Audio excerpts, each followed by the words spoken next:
SK നമ്മുടെ ഇവിടുത്തെ തൊഴിലില്ലായ്മ നിരക്ക് എത്രയാണ്? ഗോവ കഴിഞ്ഞാൽ രണ്ടാമതാണ്. ഗോവയിലെ പ്രശ്നം എന്താണ്? അവിടെ ഈ ടൂറിസം മേഖലയുള്ള ഫ്ലക്ച്വേഷനാണ്.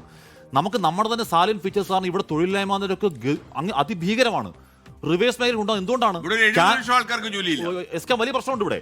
SK റിവേഴ്സ് മൈഗ്രേഷൻ കാനഡയിലടക്കം സംഭവിക്കുന്നത് ഡിസ്ട്രസ് മൈഗ്രേഷൻ ആണ് എന്ന് പറഞ്ഞാൽ അവിടെ സാച്ചുറേഷൻ അല്ലാതെ ഇവിടെ ജോലി ഉണ്ടായിട്ട് ആൾക്കാരുടെ ഇവിടെ ഓടി വരില്ല. അവിടെ ഡിസ്ട്രസ് മൈഗ്രേഷൻ ആണ്. അവിടെ സാച്ചുറേഷൻ ആവുന്നുണ്ട്, അവിടെ ലിവിംഗ് കോസ്റ്റ് കൂടുന്നുണ്ട്. എല്ലാവരും അങ്ങോട്ട് പോയി അവിടെ പ്രശ്നമാകുമ്പോഴേക്കും വേറെ നിവൃത്തിയിൽ ഇങ്ങോട്ട് വരുന്നവരാ. ഇവിടെ തൊഴിലില്ലായ്മ ഇവിടെ നിന്ന് പോകുന്ന കുട്ടികൾ അവിടെ തൊഴിൽ തേടി മാത്രമല്ല പോകുന്നത്, മെച്ചപ്പെട്ട ജീവിത സാഹചര്യം തേടിയാണ്. കുറെ കൂടി നല്ല സിവിക് റൈറ്റ്സ് ഉള്ള സമൂഹത്തിൽ ജീവിക്കാൻ ആഗ്രഹിക്കുന്നു. അതുകൊണ്ടാണ് അവർ പോയിട്ട് ഇങ്ങോട്ട് വരുന്നില്ല എന്ന് മാത്രമല്ല, അവിടെ ആരെങ്കിലും ബന്ധുക്കൾ ഇവിടെ ഉണ്ടെങ്കിൽ അവരെ കൂടി അങ്ങോട്ട് കൊണ്ടുപോകുന്നത് മികച്ച രീതിയിൽ അവർക്ക് അവരുടെ സ്വകാര്യത കാത്തു സൂക്ഷിച്ചുകൊണ്ട് വ്യക്തി സ്വാതന്ത്ര്യം നിലനിർത്തിക്കൊണ്ട് അവർക്ക് ഏറ്റവും മികച്ച സംവിധാനങ്ങൾ അനുഭവിച്ചുകൊണ്ട് ജീവിക്കാൻ കഴിയുന്നു എന്നതുകൊണ്ട് കൂടിയാണ്. അല്ലാതെ തൊഴിൽ തേടി എല്ലാവരും അങ്ങോട്ട് പോകുന്നു എന്ന് പറയുന്നതിനോട് എനിക്ക് യോജിപ്പില്ല. ആളുകൾ കേരളം ഇങ്ങോട്ടേക്ക് ഇവിടെ ജോലി കൊണ്ട് വരുന്നതല്ല, ഒരു നിവൃത്തിയില്ലാതെ ഇങ്ങോട്ട് വരുന്ന അങ്ങനെ ആൾക്കാർ കൂടുതൽ വരാൻ പോകുന്നു. എങ്ങനെയാണ് വരാൻ പോകുന്നത്? അത് അഡ്രസ് ചെയ്യാൻ ഒന്നും ഒരു പഠനോത്തരം ഇല്ല. പറഞ്ഞത് KSRTC-യുമായി ബന്ധപ്പെട്ട് KSRTC-യിൽ പെട്ടെന്ന്, അതായത് ഒരു 2.5 വർഷം കൊണ്ട് മന്ത്രി KB ഗണേഷ് കുമാർ മന്ത്രി ആയതോടുകൂടി ലാഭത്തിലേക്ക് പോകുന്ന ഒരവസ്ഥ സംജാതമായതല്ലോ. ആ 2.5 വർഷത്തിന് തൊട്ട് മുമ്പ് ആന്റണി രാജു മന്ത്രിയായിരുന്ന കാലത്തും ജീവനക്കാർക്ക് ശമ്പളം കൊടുക്കാൻ പണമില്ലാതെ നട്ടം തിരിയുകയായിരുന്നു എന്ന കാര്യത്തിൽ യാതൊരു സംശയവുമില്ല. അതിലേറ്റവും പ്രധാനപ്പെട്ട കാര്യം ഈ KSRTC-യെ ഈ ഇങ്ങനെ ഒരു നഷ്ടത്തിലേക്ക് പോയിട്ടുണ്ടെങ്കിൽ അതിലൊരു മുഖ്യ പങ്ക് ഈ 5 വർഷം കൂടിയായിരുന്നല്ലോ. ഈ 10 വർഷം മുമ്പ് വരെ സർക്കാരുകൾ മാറി മാറി ഭരിച്ചുകൊണ്ടിരുന്നതാണ്. ആ സർക്കാരുകൾക്ക് ഉത്തരവാദിത്വമുണ്ട്. 2 അതിലെ ട്രേഡ് യൂണിയനുകൾക്ക് ഉത്തരവാദിത്വമുണ്ട്. 3 KSRTC എന്ന് പറയുന്നത് ഒരു ലാഭം അടിസ്ഥാനമാക്കി പ്രവർത്തിക്കേണ്ടതല്ല. കാരണം ലാഭം അടിസ്ഥാനമാക്കി മാത്രം പ്രവർത്തിക്കേണ്ടതല്ല. അത് ഈ വളരെ റിമോട്ടായിട്ടുള്ള ഏരിയയിൽ പോലും, അതായത് ലാഭം നോക്കി സർവീസ് നടത്തേണ്ടതല്ല. ജനങ്ങൾക്ക് സംശയം വന്നിട്ടുണ്ട്. ട്രേഡ്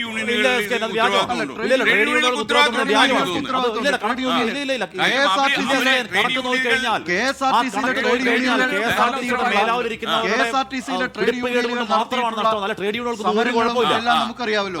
വരുമാനം നോക്ക് പറയട്ടെ, KSRTC-യിലെ ഏറ്റവും വലിയ സംഘടനയായിരുന്നു CITU. എത്രയോ കാലം, പതിറ്റാണ്ടുകളായി CITU ആയിരുന്നു KSRTC-യിലെ ഏറ്റവും വലിയ സംഘടന. AITUC ആയിരുന്നു അത് കഴിഞ്ഞുള്ള സംഘടന. ഇപ്പോൾ എന്താണ്? ഇപ്പോൾ ഹിതപരിശോധന പോലും നടത്തിയിട്ടില്ല. ഏറ്റവും അവസാനത്തെ ഹിതപരിശോധന പോലും കോടതി വ്യവഹാരത്തിലോ അല്ലാതെ ഏതായാലും മാറിയിരിക്കുകയാണ്. അതെന്താണെന്ന് വെച്ചാൽ അവിടുത്തെ ജീവനക്കാരുടെ ഒരു പ്രതിഷേധവും രോഷവും കൂടിയായിരുന്നു. അവിടെ ഇപ്പോൾ BMS-ലേക്ക് മാറിയിരിക്കുന്നു പല ആൾക്കാരും. അതുകൊണ്ട് ഞാൻ പറഞ്ഞത് യൂണിയനുകളുടെ പ്രധാനപ്പെട്ട പോയിന്റ് അതല്ല, വിഷയത്തിലേക്ക് കൊണ്ടുവന്നതാണ്. ഞാൻ പറയട്ടെ, KSRTC അവർക്കുമുണ്ട് എന്നാണ്. അവർക്ക് ഒഴിഞ്ഞു മാറാൻ പറ്റില്ല. അവർക്കില്ല. KSRTC-യുടെ ജീവനക്കാർക്കും ഒഴിഞ്ഞു മാറാൻ ട്രേഡ് യൂണിയൻ പറയട്ടെ, ജീവനക്കാർക്കല്ല എന്തുമായിക്കോട്ടെ. ഹാഷ്മി എന്താണെന്ന് വെച്ചാൽ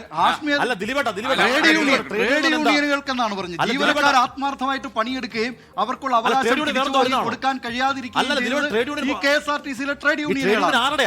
ജീവനക്കാർ യൂണിയനാണോ ട്രേഡ് യൂണിയൻ? അല്ല, ട്രേഡ് യൂണിയൻ ആകാശം പൊട്ടി വീഴുന്നതാണല്ലോ. ദിലീപേട്ട, ജീവനക്കാരുടെ ഞാൻ പറഞ്ഞോട്ടെ, ഞാൻ പറഞ്ഞു പൂർത്തിയാക്കട്ടെ. ജീവനക്കാരുടെ ഒരു പ്രേക്ഷകൻ ചോദിക്കുന്നു, ഇനി ഈ സൗജന്യ യാത്ര സ്ത്രീകൾ കൊടുക്കുന്നതിന് ഓർഡിനറി ബസ്സുകളിൽ മാത്രമായിരിക്കും? അങ്ങനെ പറഞ്ഞിട്ടില്ലല്ലോ.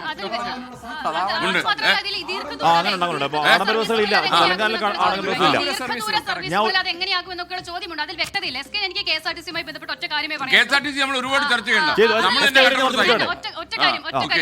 KSRTC നഷ്ടത്തിലായിരുന്നു എന്നുള്ളത് യാഥാർത്ഥ്യമാണ്, ഫാക്റ്റ് ആണ്. ജീവനക്കാർക്ക് ശമ്പളം കൊടുക്കാൻ കഴിയാതിരുന്നു എന്നുള്ളതും യാഥാർത്ഥ്യമാണ്. അവിടെ നിന്ന് ജീവനക്കാർക്ക് കൃത്യമായി ശമ്പളം കൊടുക്കാൻ കഴിയുന്ന അവസ്ഥയിലേക്ക് ഇന്ന് KSRTC എത്തിയിട്ടുണ്ട് എന്നുള്ളതും യാഥാർത്ഥ്യമാണ്. അപ്പോൾ ഇനി അവിടെ നിന്നുകൊണ്ടാണ് KB ഗണേഷ് കുമാർ ഈ സാഹചര്യത്തെ വിശദീകരിക്കുന്നത്. ഇവിടെ വരെ നമ്മൾ എത്തി, പക്ഷെ പെട്ടെന്ന് സൗജന്യ യാത്രയിലേക്ക് പോകാൻ കഴിയുന്ന അവസ്ഥയിൽ നമ്മൾ എത്തിയിട്ടില്ല. അത് യാഥാർത്ഥ്യമാണ്. അപ്പോൾ യാഥാർത്ഥ്യ ബോധത്തോടു കൂടി LDF പ്രകടന പത്രിക വാഗ്ദാനം മുന്നോട്ട് വയ്ക്കുന്നു. പക്ഷേ സൗജന്യ യാത്രയിലേക്ക് എത്തിക്കാൻ സാധിക്കുമെന്നുള്ളതാണ്.